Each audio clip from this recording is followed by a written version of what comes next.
नमस्कार मित्रांनो, स्वागत आहे तुमचं MSCIT स्टडी मटेरियल या चॅनलमध्ये.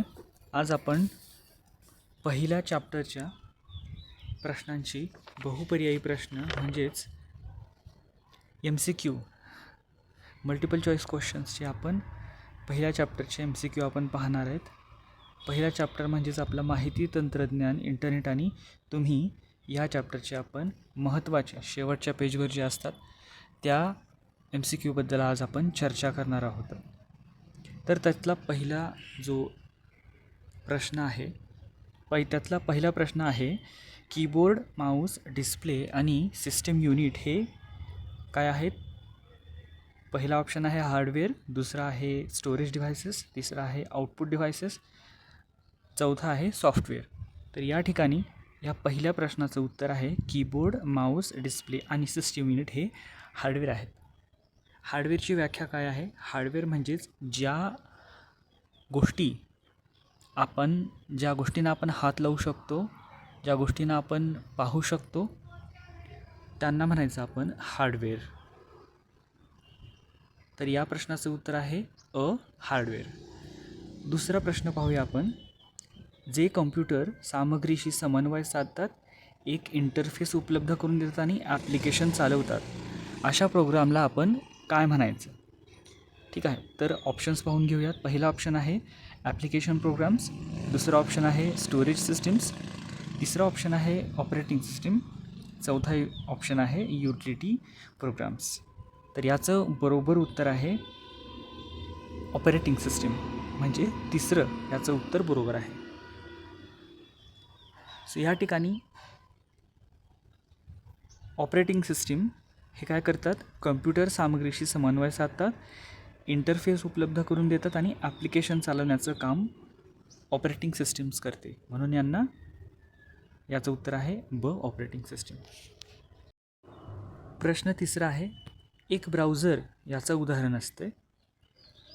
म्हणजे ब्राउझर कुठल्या यापैकी खालीलपैकी कुठल्या ऑप्शनमध्ये ब्राउझर हा फिट बसतो? ह्याचं प्रश्न असा आहे. पहिला आहे आपल्याला जनरल पर्पज ॲप्लिकेशन, दुसरा ऑप्शन आहे सिस्टीम ॲप्लिकेशन, तिसरा ऑप्शन आहे स्पेशलाइज्ड प्रोग्राम आणि चौथा ऑप्शन आहे युटिलिटी प्रोग्राम. तर एक ब्राउझर याचं उदाहरण हे जनरल पर्पज ॲप्लिकेशन्समध्ये येत असतं. सर ह्याचं बरोबर उत्तर आहे एक ब्राउझर हे जनरल पर्पज ॲप्लिकेशन आहे. का? कारण जनरल पर्पज ॲप्लिकेशन्स म्हणजे ज्या गोष्टी आपण जनरली वापरत असतो आणि सगळ्यांच्याच मोबाईलमध्ये ते जनरली इन्स्टॉल्ड असतात. तर यापैकी एक आहे ब्राउझर, म्हणजे तोच जनरल पर्पज ॲप्लिकेशन्स, म्हणजे सगळी लोक जनरली याचा वापर करतात, तेच म्हणजेच जनरल पर्पज ॲप्लिकेशन्स. चौथा प्रश्न बघायचा आहे आपल्याला. जरी एका सुपर कम्प्युटर एवढा शक्तिशाली नसला तरी देखील या प्रकारचा कम्प्युटर प्रचंड प्रोसेसिंग स्पीड आणि डेटा स्टोरेजसाठी सक्षम असतो. ऑप्शन्स पाहून घेऊया. पहिला आहे मेन फ्रेम, दुसरा आहे लॅपटॉप, तिसरा आहे मिड रेंज आणि चौथा आहे टॅबलेट. तर या प्रश्नाचं उत्तर आहे मेन फ्रेम कम्प्युटर.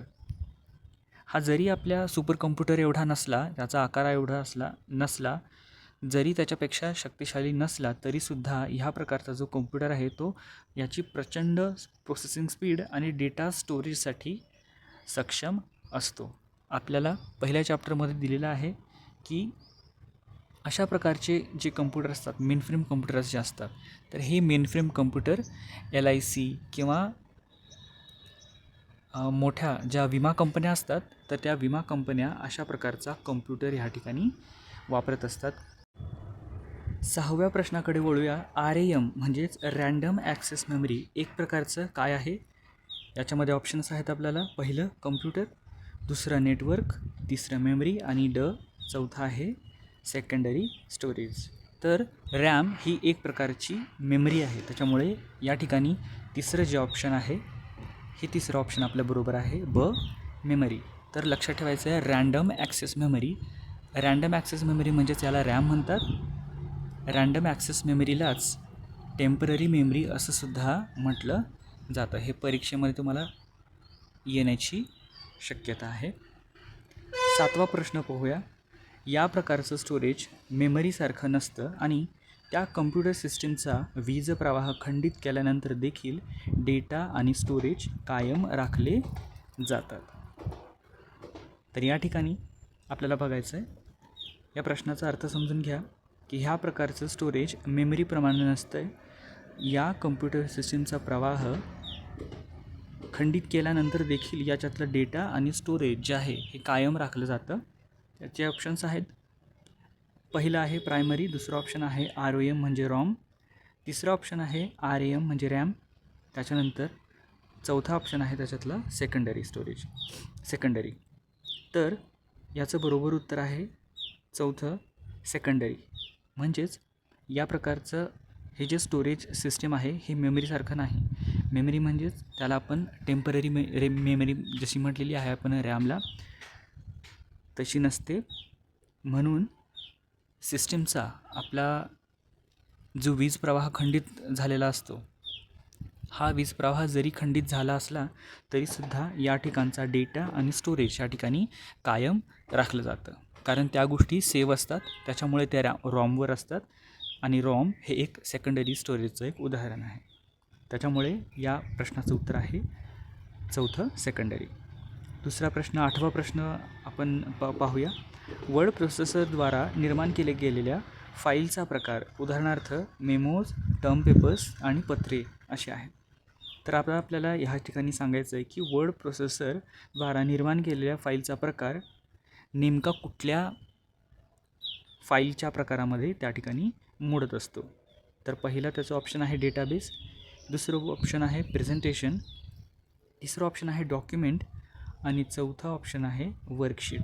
तर वर्कशीटद्वारा म्हणजेच वर्ड प्रोसेसरद्वारा निर्माण केलेल्या फाईलचा प्रकार म्हणजेच मेमोज, टर्म पेपर्स आणि किंवा पत्रे यांना त्या ठिकाणी काय म्हटलं जातं.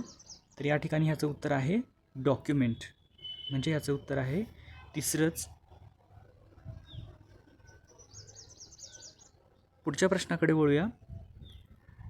9वा प्रश्न, हे युजरच्या कम्प्युटरवरील अनेक कम्प्युटर कार्य इंटरनेटवरील कम्प्युटर्सकडे स्थानांतरित करण्यासाठी इंटरनेट आणि वेबचा वापर करत असते.